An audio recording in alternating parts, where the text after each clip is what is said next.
Tribulus terrestris, Kayani, Panex Caltro, Jingo Bilaba. Sawa di noya mabubo swina. And when you are setting at 230 herbal, we are Bema now no more. And Mama what this from Kuma would drown us with me, Bajuma, and more energy, stamina, and vitality. And Fawuni Juma, and one is our Banumbi, but Bajuma Saum Reda. Tina Tat 230 herbal, a young conqueror. Power to the people, Mitchell 230. So our what feeling? How down, never. Kinaata 230 Herbal. Yeah! Kinaata 230 Herbal is a full supplement for rejuvenation and vitality. And no sa ebra ofa sa edro we. Oba wa fa yefunu. Ne all man e ba no fo. Ene akola ondi emfie du woche.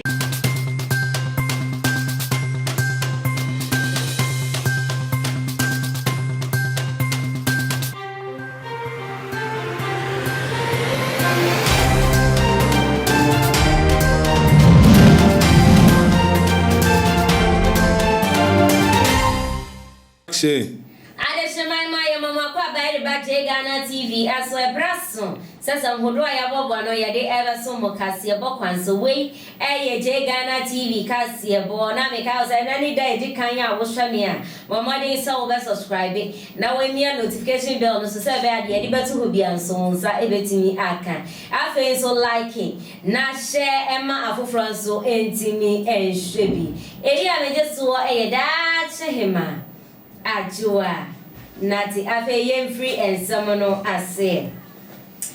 Komo twitwi bi akoso ya mabaye bi a ye friend na ayele. De betu dwa kire mu se. Ansa na afi be ko na wie ye ne de obebo mode se obedi sikedro.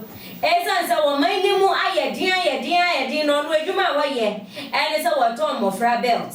Na enkane no enkade bia won to wade kura no aton belt be 40 esanse sa abra no sika wo ho inti abofra ekosku no okote ne belt kura wo be fia o ma me etimi to kwene na wakoto foforo e de ama no na esanse o mani mu ayedi inti se sei abofra belt te kura o mo awufo wo mo de so mo be paache belt no e de o ma yente za azu de anye wa wo be hangi watare na o de aposku esanse sika ne bi ni ho no o de akoto belt foforo e de ama enu ti sabre wo kojo mu na so wo ko so wo koton belt here e da waton ade ba no waton belt ma ko 10 e bi anya sanso dia e bi wo ha waton be ye nson wa na se bi mpu anan enu ti anya ma enko yie enfema no enu jo no de wo so akwan se afi we be ko na wie ye na eniama entimi ense sanfa ma na dia sikedro no obejibi Ezan se sabre ya niama mu ayedi sikedro kwa na utimi je utimi yeye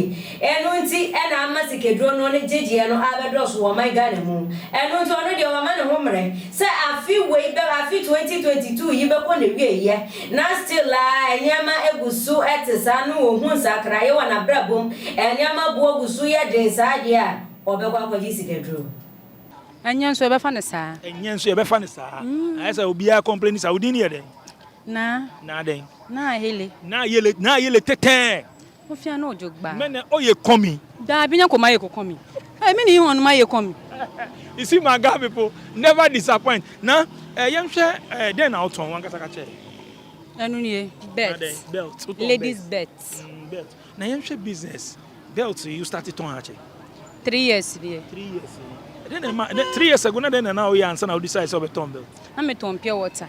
Wow. Pure water ni belt no dey na move. Oh, we ni move fine. But see dey moving. Oh, can first na kan e moving. But see ade e moving. Fit anopa me ba me so le 4 o'clock. Ma ton 17 cedi. 17 cedi. Na belt no ko fa no we. Oh, makola o kan shi onom side. Na so we business na option en sheda move no then na plan na den sisi a. Sisi ade me kura ma e ma adwen se. Afi we kwa ewie ya. Enya me peska duo bi kwa akoye. In fact, yan to ade no yan to. Oh yeah, my disappointed. We be wo akoye there. So akoye there. I should repeat it. I should repeat. Repeat. So akoye there. Sika duo na America. E say e man emo ayeden. Boss, bet 3 cedi mpo. They can't even buy it. They don't have money. Ya dia omu nsheda hia na se omu hia ba omu niska omu hia belt de bia ye to o niska Obi jina o catch us oniska. Onis. Ah. 3 cedi no. Papa say e want 2 cedi. Work of idea 2 cedi 50 pesos so. 3 cedis no, o say e want 2 cedi.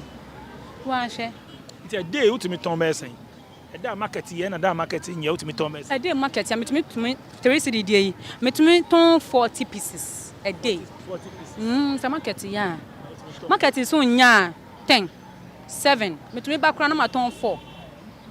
Wo you be a start business a che we need business ho. One kasa wo do we need to see a business be na e move a o pesa wo ye. Sideway. Also business be anywhere e move sisi ya. Business And I move business fine pa move pa ni bells. Enkwale obekọ obeba no na wate no ni ma me beto fofula ama no. Wati ase na so enti se biom. Ete kura ye mane so ni pioto ni. Ebi musu kasa insuo business no so no see a 2 minute price omunya more profit eno so. Obanya 3 cedis 50 pesos one bag. It is a vantage point me na 2 pa ene so obenya scapa. Who to crown and 3 cedis 50 pesos. Omo di ko echin no. Omo no munya profit 3 cedis 50 pesos. But otefa akwa na wo tu amomo a wo de 1 cedi 50 pesos. Light. What I say? And as see I enter the entin kwala no bebre na eton pure water. Nti pure water na nkasa na say e move to say first awunim no. Business we are now person we are now plans for. And I make an say I feel we ko you measure bibi fufura. Oh, SIKA DURO ni catch us for ma me bra on ne beko. Nti ade na wo ka SIKA DURO. Obi a we business person a wo kasa. Was me hard working girl. Me started business at the age of 13 years. Me joined school because of business. I didn't about 13 years with me join school because of business. Oh, so me pesca. Me yet class cry na me 2 dey class. Nti me see we need so person we answer na we join school 13 years. Se me share school no. Emboa me because uko school cry at the end of the day business and na obeye. And I me dey no me share sentem na me so dey bi. Me waste me time, yes I waste me mama ska. Na me see drum. Ma ton pe 7 years. See ene 23 years. And then my birthday. See. Na my birthday so me need 1,000 kra wo me ho. 20 happy birthday to you. You ba ko chile wo be ko. First kan ma me na me.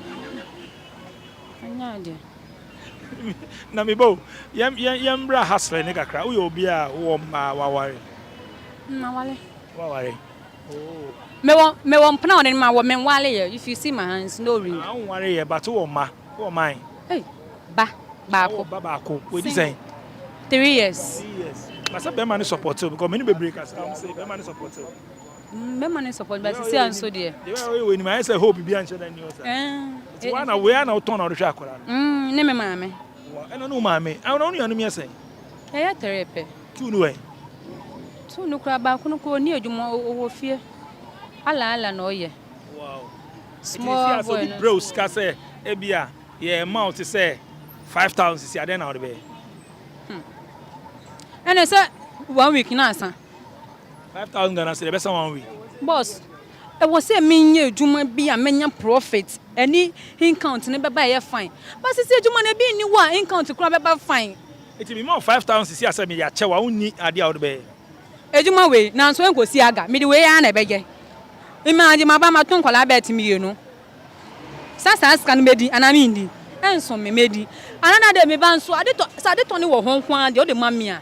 A big opportunity. Ade to ni so mo nu aduane so so complain. O mo nu aduane ton no fe. Say me say me ba fiti anopa. Me ndidi ye. Metumi achi me yemu komsa, metumi ato boflo 2 cedi. Eno kwa me nsem say. Menum nso sa me KOFI na makoka benku. What I say? Me ntumi nto e mo 5 cedi. Enso me. Timitumi chi me yemu komedi KOFI. You hustling on the street, you hamo. If you out on me won say ya clear honey ade. Mo ko round say ya na ya hamo. Ya haye. Me de wo ka say kwa ne kwa ya chi me nyama, ya chi me nyama Friday. Say ya nyama mo fa besi ha. Ekita me say. Go up and down. E na ya chi me. E wo office. Sisi am de wo ka say kura. Say say wo ko ye de wo ko tua na de. Me kwa kotua. Me konso na ya fa ma me ne na ma ja amomo. Say Fiti Friday. Da be video mo chi me mo 10 cedi, mo so mo mpe, mo nje. Te na mesan kwa akohwe so mo de be ma me a. Wow. Why you hu say hustle na uko na oba. Yemhwe youth out there on the street ebi muso ye mbema sem ni mbema da ebi muso basa ni ade e dey na work boss me to me nka say e bia nyo me to me nka say nye emu ayedin te emu ayedin no o hwe no de ne ye kan ye use word be say use what you have to get what you want who say me say miti pe dia menya obi wo de ne ti pe dia obenya no onya ntaje so de ne ha eje anya ne fault obi wo anya ne person obebo ahye wansa na obedidi ba ejuma na onye bi tina dan for ni introduce sa work na man na o hwe na ya na de ne ho agim ana say ani de me ntumi nka say enye eno na obenya de obedi nkwa na ne busuafo benya bi edi nkwa de a eno mo nkoso nye na o de onye mi de yedi me ya ntumi nye sa yedi we o ya ntum pedie o debi ntina de bia me wa nti anka wo pedie de anka de bia anka obewo se no ya anka me so na metumi aya se me ye anka we ne anye no na me de me ho akojum ba mi ntumi o se this year end ya obakọ ye de money ritual said say money ritual me de mi obi akoye bi onye ska sisi ade say no na kitem o man no won obi o so ono wakoye bi e no ye no ska oh many people in my area many your area be na o dan soma agege shiabula stop omo ye bi wo rituals ndo so oh baby youth na yo mo ska kwale nyina she me kai last year boy bi me na me koba na ma che ne 2 cedi ene kohwe ohu me kura me ye danfo but who say we nya no wo but who say sankrofo no so bi Ebuja video na chesa o mind mu baby o mind tru no enya ade a eboa kra empenimfo enhwe no onye hu bibi emfa mai we nyina ka hu bie na amro be nya ade adoso wo mind mu abaye nso awaye wadwe sa wo kwaji sigedro enye sigedro na beboa wo bomodi sa wodi wonsa be yedwuma o mind mu aye den de enso wo yere ho aniama ebetimi aye kama e de ama enti sigedro ho asam ne de bomodi sa wo be yi every wadwe mu kra na bonya mempa ye na eniama entimi ensise busia na brama kwan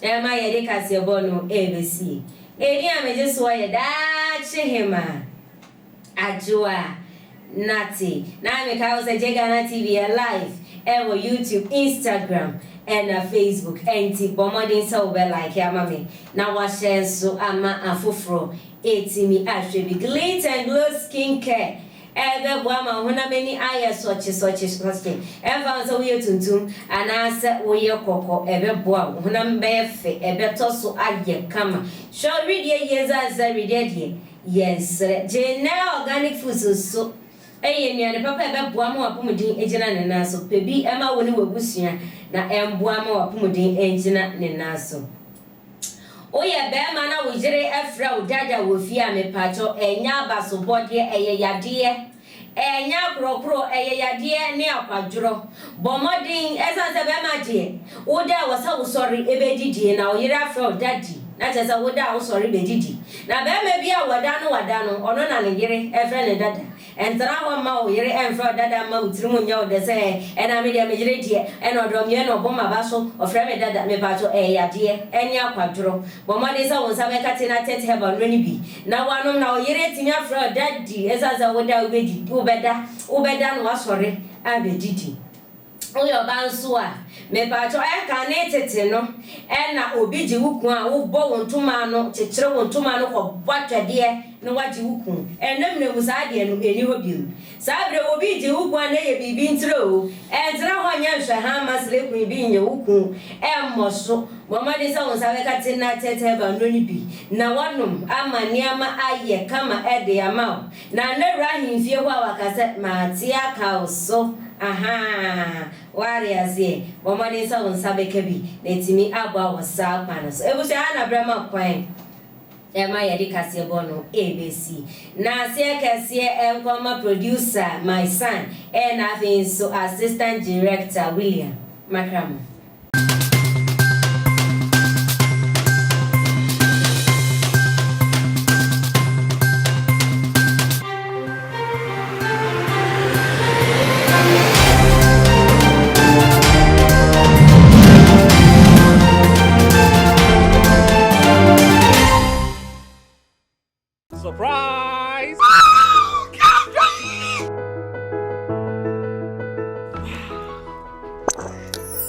Congratulations, madam. I'm looking forward for a good business deal. It's my pleasure.